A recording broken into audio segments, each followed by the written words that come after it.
কেন রাশিয়া আমেরিকাকে ভয় পায় না, এবং কেন আমেরিকা রাশিয়াকে ভয় পায়? রাশিয়ার কাছে এমন কোন অস্ত্র আছে যা আমেরিকাকে কাঁপিয়ে তোলে? আজ আমি আপনাকে সেই রাশিয়ান অস্ত্রের সাথে পরিচয় করিয়ে দেব যা রাশিয়ান সোভিয়েত ইউনিয়নের সময় থেকে তৈরি হচ্ছে, যা পুরো বিশ্বকে কাঁপিয়ে দিতে পারে। এই অস্ত্রের কারণেই আমেরিকা রাশিয়াকেও বিরক্ত করে না। এটি কোন অস্ত্র এবং এটি তৈরির উদ্দেশ্য কী ছিল? এর পেছনের উদ্দেশ্য ছিল আমেরিকা। সোভিয়েত ইউনিয়নের সময় থেকেই রাশিয়া এবং আমেরিকার মধ্যে দ্বন্দ্ব চলে আসছে। এমন পরিস্থিতিতে রাশিয়া প্রথম বিশ্বযুদ্ধের সময় থেকেই আমেরিকাকে ধ্বংস করার জন্য অস্ত্র এবং আমেরিকা রাশিয়াকে ধ্বংস করার জন্য অস্ত্র খুঁজতে শুরু করে। রাশিয়া এমন একটি অস্ত্র খুঁজতে শুরু করে যাতে আমেরিকাকে একযোগে ধ্বংস করা যায় এবং এমন একটি অস্ত্র তৈরি করা যায় যা বিশ্বের কোনো শক্তি থামাতে পারে না, এবং সেই অস্ত্রের পরিধি হবে সীমাহীন এবং এটি বিশ্বের যে কোনো জায়গায় ব্যবহার করা যেতে পারে। এবং যখন এটি ব্যবহার করা হয় এবং যার উপর এটি প্রয়োগ করা হয়, তার শক্তি, তার নাম এবং তার পুরো দেশ দীর্ঘ সময়ের জন্য নিশ্চিহ্ন হয়ে যায়। কিছু সময় পরে রাশিয়া সাফল্য পায়। 2018 সালে ভ্লাদিমির পুতিন সেই অস্ত্র ঘোষণা করেন। সেই অস্ত্রের নাম ছিল পোসাইডন টর্পিডো।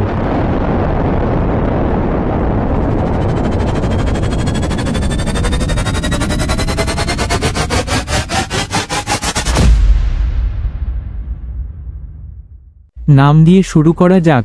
কেন এই অস্ত্রের নামকরণ করা হয়েছিল পোস্টিডান? পোস্টিডান ছিল একজন গ্রিক দেবতার নাম যিনি সমুদ্রের দেবতা ছিলেন। তাহলে এখন আপনি বুঝতে পেরেছেন কেন পোসাইডন টর্পিডো নামকরণ করা হয়েছিল। আমি আপনাকে কিছু সাধারণ জিনিস বোঝাই।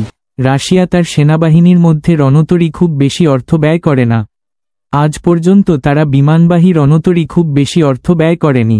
1 বা 2টি বিমানবাহী রণতরী আছে। তারা পুরনো জীর্ণ রণতরী ব্যবহার করে। আর আমেরিকা প্রচুর পরিমাণে বিমানবাহী রণতরী তৈরি করে। তাই রাশিয়া আমেরিকার থেকে 4 ধাপ এগিয়ে থেকে পরিকল্পনা করেছিল যে বিমানবাহী যুদ্ধজাহাজে এত টাকা বিনিয়োগ করার পরিবর্তে আমরা এটি টর্পেডোতে ব্যয় করব।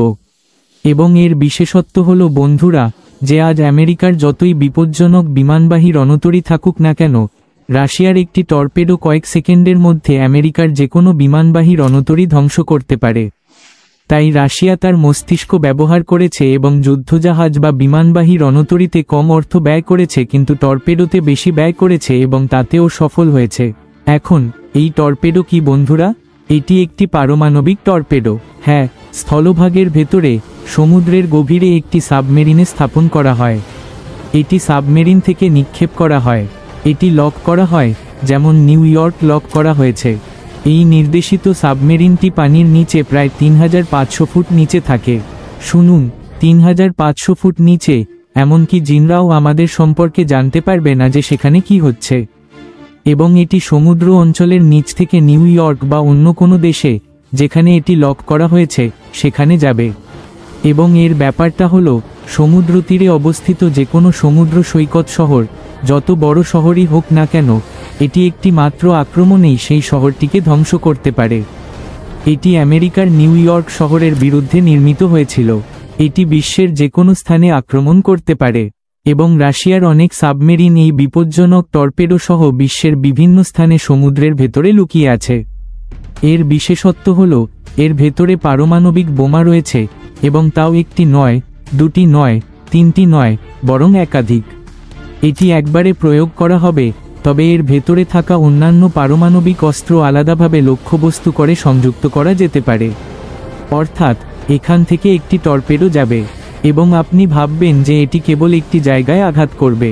না, যখন এটি অর্ধেক পথ অতিক্রম করবে তখন সেই টর্পেডোগুলির মধ্যে একটি আলাদা হয়ে যাবে এবং পরবর্তী টর্পেডো, যার অনেকগুলি পারমাণবিক বোমা আছে, বিভিন্ন লক্ষ্যবস্তুতে তালাবদ্ধ করে অদৃশ্য করে দেওয়া হবে এবং তারা সেই লক্ষ্যবস্তুগুলিতে আঘাত করবে।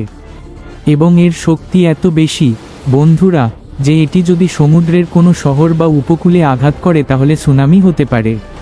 এবং এটাও বলা হয় যে পোসেইডন রাশিয়ান টর্পেডোর শক্তি এতটাই যে যদি এটি দুর্ঘটনাক্রমে সমুদ্রে ছেড়ে দেওয়া হয় এবং খুলে যায় অথবা ভুল জায়গায় চলে যায়, তাহলে কাছাকাছি শহরটি বসবাসের উপযোগী থাকবে না, আর সমুদ্রের জল বিষাক্ত হয়ে যাবে। ভাই সাব, এটা একটা দানবীয় চেহারার টর্পেডো। এই পোসেইডন টর্পেডো 65 ফুট লম্বা এবং এর ব্যাসার্ধ প্রায় 6.5 ফুট।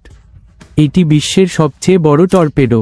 অর্থাৎ এটি বিশ্বের সবচেয়ে বড় অস্ত্র এবং এর গতি ঘন্টায় 185 কিলোমিটার। এটি একটি দানবের মতো ভারী এবং এত দ্রুত গতিতে চলতে পারে। কিন্তু আমি আপনাকে একটি বড় কথা বলি, পৃথিবীতে এমন কোনো প্রতিরক্ষা ব্যবস্থা বা অস্ত্র তৈরি হয়নি যা এই টর্পেডো থামাতে পারে। আমি আপনাকে বলি, আজ পর্যন্ত এটি রাশিয়ার সবচেয়ে বিপজ্জনক, বৃহত্তম এবং সবচেয়ে ভয়ঙ্কর অস্ত্র। রাশিয়ার কাছে আজ পর্যন্ত এর চেয়ে বড় এবং বিপজ্জনক আর কোনো অস্ত্র নেই। ভ্লাদিমির পুতিন নিজেই বলেছিলেন, এই টর্পেডো কয়েক মিনিটের মধ্যে বিশ্বের যে কোনো বিমানবাহী জাহাজ ধ্বংস করতে পারে। তিনি আরও বলেছিলেন, বিশ্বের যে কোনো প্রান্তে এটি স্থাপন করে বিশ্বের যে কোনো প্রান্তে আক্রমণ করা যেতে পারে। আমেরিকা, রাশিয়া এবং ইউরোপ স্বীকার করেছে যে এটি বিশ্বের সবচেয়ে বিপজ্জনক অস্ত্র। The Poseidon torpedo. Weapon of the apocalypse, the Poseidon nuclear missile. Nuclear warheads say less. The sub has the ability to create a 1,600-foot nuclear tsunami that could drown coastal cities. Vladimir Putin আরও বলেছেন, এটি সামরিক উদ্দেশ্যে ব্যবহার করা হবে, অর্থাৎ এটি প্রতিশোধ নেওয়ার জন্য ব্যবহার করা হবে। যদি আমাদের উপর পারমাণবিক অস্ত্র দ্বারা আক্রমণ করা হয়, আমরা এটি শত্রুর উপর যে কোনো স্থান থেকে নিক্ষেপ করব এবং তাদের পানিতে ডুবিয়ে দেব। এতদিন এটি গ্লোনাস স্যাটেলাইট সিস্টেম দ্বারা পরিচালিত হতো, এখন এটি আরও উন্নত করা হয়েছে এবং এআই নির্দেশিত করা হয়েছে, অর্থাৎ এটিকে মারাত্মক করা হয়েছে এবং এটি সাবমেরিন থেকে যে কোনো স্থান থেকে উৎক্ষেপণ করা যেতে পারে। ব্রিটেন বিশেষজ্ঞরা বলছেন যে এর রেঞ্জ 10,000 কিলোমিটার, কিন্তু অন্যান্য বিশেষজ্ঞরা বলছেন যে 10,000 অনেক কম। এটি বিশ্বের যে কোনো কোণ থেকে যে কোনো কোণে নিক্ষেপ করা যেতে পারে। এখন আপনি কল্পনা করতে পারেন, একটি টর্পেডোতে 14টি পারমাণবিক ওয়ারহেড থাকে। হ্যাঁ, এর ভেতরে 14টি পারমাণবিক ওয়ারহেড লাগানো থাকে, যা একবারে বিভিন্ন লক্ষ্যবস্তু ধ্বংস করতে পারে। রাশিয়ার প্রতিরক্ষামন্ত্রী এর একটি অ্যানিমেটেড ভিডিও শেয়ার করেছেন। ইউরোপ হতবাক হয়ে গেছে এবং ইউরোপ এটির নিজস্ব নাম দিয়েছে ক্যানু ইয়ন। ন্যাটো নাম দিয়েছে ক্যানু ইয়ন এবং বলেছে যে এটি শত্রুর সবচেয়ে বিপজ্জনক অস্ত্র যা যে কোনো যুদ্ধজাহাজ ধ্বংস করতে পারে। আশ্চর্যজনক বিষয় হল, পুতিন বলেছিলেন যে এটি এত বড় অস্ত্র, কিন্তু যখন এটি নিক্ষেপ করা হয়, এটি একটি শব্দও করে না। পুতিন আরও বলেছিলেন যে কেউ এটি অনুসন্ধান করতে পারে না, এটি শনাক্ত করতে পারে না। সবচেয়ে বড় বিষয় হল, আপনি বিশ্বের যত বিপজ্জনক প্রতিরক্ষা ব্যবস্থা এবং ক্ষেপণাস্ত্র ব্যবহার করুন না কেন, কেউ এটি শনাক্ত করতে পারে না।